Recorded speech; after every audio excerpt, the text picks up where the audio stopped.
Hi, I'm Chef Barb Batiste, and I'm here in Los Angeles, and I am a self-taught chef. I'm a baker, and what I enjoy most is recreating my mom's recipes.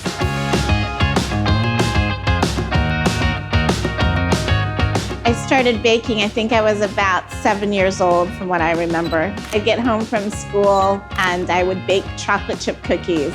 And my parents and my aunt would come home and they'd smell it because it'd be wafting through the air.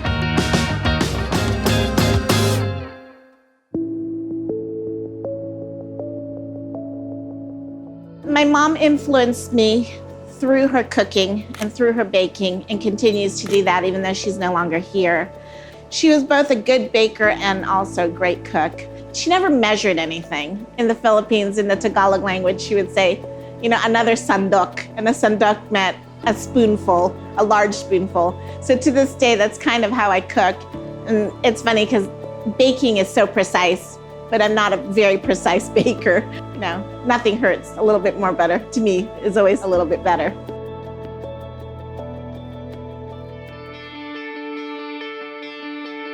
B-Suite was never really in my dreams. Baking and cooking was just something that I always loved to do, like I said, since I was about 6 or 7 years old.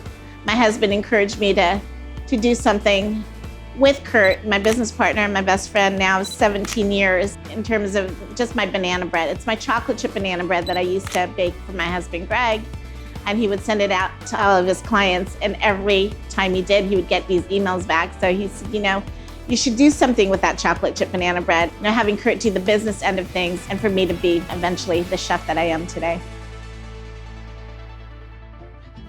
The most popular thing is probably, I would say, the hot bread pudding. That kind of came about when we used to rent a truck and we would bake things and you would sell it throughout the day, but you couldn't save baked goods, not like you could on a savory truck. You couldn't really sell them the next day. So I would have leftover banana bread and I turned it into bread pudding.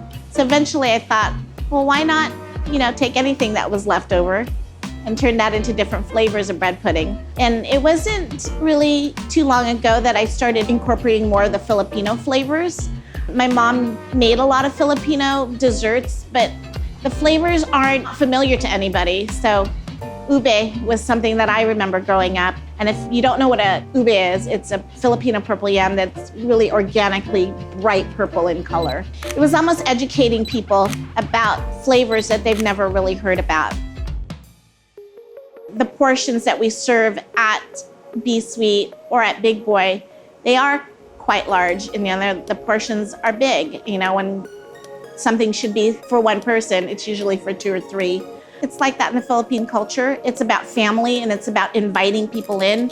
And so there's always an abundance of everything. It's not just, the amount or the portions of things, but how delicious things are. Things that make you feel like you're at home. Things that give you comfort. And that's the kind of cooking and baking I like to do.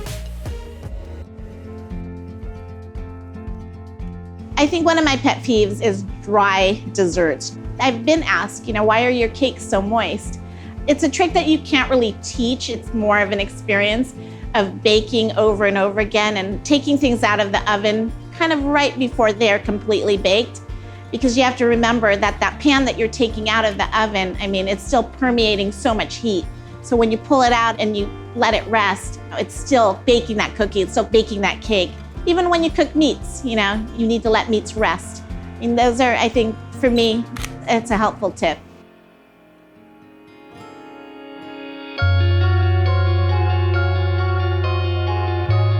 I absolutely think I have a unique story. I am female. I am Filipino. I'm Pacific Islander, whatever you want to call me. I am a woman of color. And I've worked really hard and I've strived really hard to be where I am.